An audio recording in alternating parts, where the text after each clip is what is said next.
everyone, it's Belinda Kirkpatrick here. I'm a naturopath and nutritionist, and today I'm going to be talking to you about prebiotics, probiotics and postbiotics.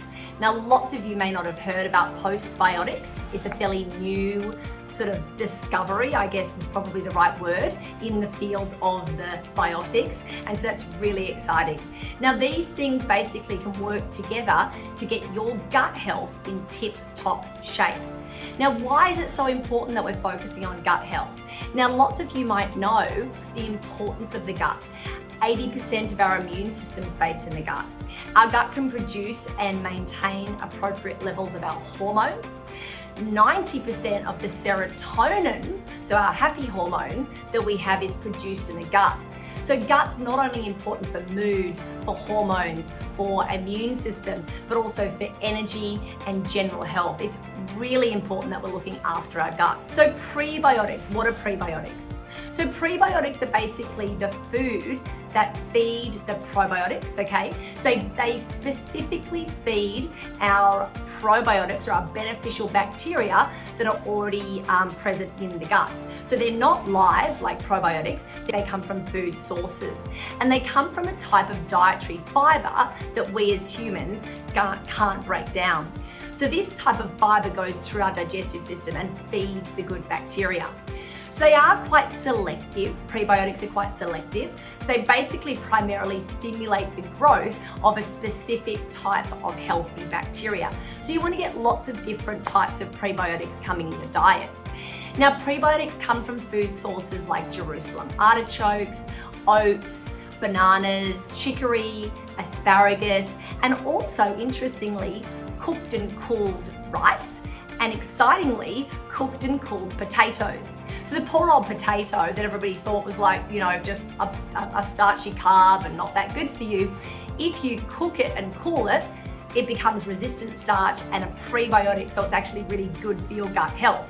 Something I love to do is to say boil some potatoes, put them in the fridge, cool them down, then bake them.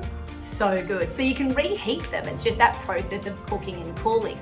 Same with rice. You might cook it, cool it in the fridge, then heat it up again as fried rice, and it actually becomes a prebiotic. So prebiotics are shown to not only improve your digestive health, support overall wellness, but they're also supported by clinical studies. They're really important that we've got a good variety of foods in there that are going to help to feed our probiotics. Lots of fiber, lots of fruits and vegetables, lots of nuts and seeds and legumes are going to make sure that you're getting a good dose of prebiotic fiber. So then we come to the probiotics. So probiotics are the live, living microbiome that lives in our digestive system and all over our skin and all through our bodies. So it's comprised of different types of bacteria and microorganisms that basically help to give a health benefit to us as the host. So what we want to do is that basically when these become imbalanced, we can have stress, we can have illness, we can have poor mood, we can have lowered immunity. And so it's really important that we're helping to support our good bacteria. And probiotics is something that probably a lot of you have taken. You might be familiar with things like lactobacillus and acidophilus and bifidobacterium.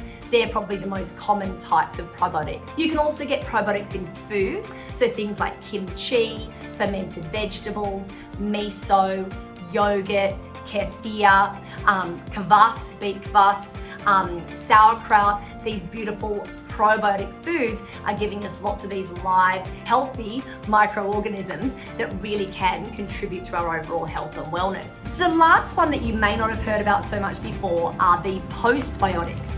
So postbiotics are basically the end result of what the probiotics produce. So we've got the prebiotics feeding the probiotics, then the probiotics do their job, and the postbiotics are kind of considered the waste material or the end result of what the probiotics do. So like prebiotics, postbiotics are also dead material, whereas the prebiotics are living material. So evidence is showing that these postbiotics can actually have immunomodulatory effects. So they're good for then an underactive immune system, but also potentially autoimmune conditions as well.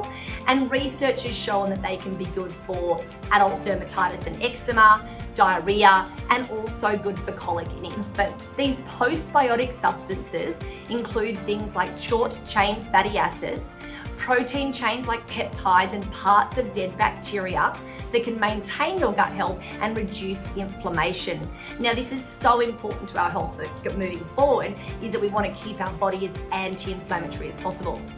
So the research on postbiotics is pretty kind of new and limited, but postbiotic supplements are starting to be seen as really beneficial.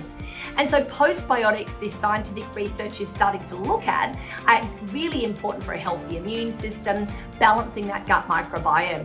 So what we want to do is to continue to increase the pre, post, and probiotics in our diets so we can have the healthiest guts possible. The other interesting things about the postbiotics is that some preliminary research is showing not only they help to lower inflammation and improve immune health, but may also work in helping to prevent the onset of type 2 diabetes, which is a chronic health condition that's super prevalent across the world.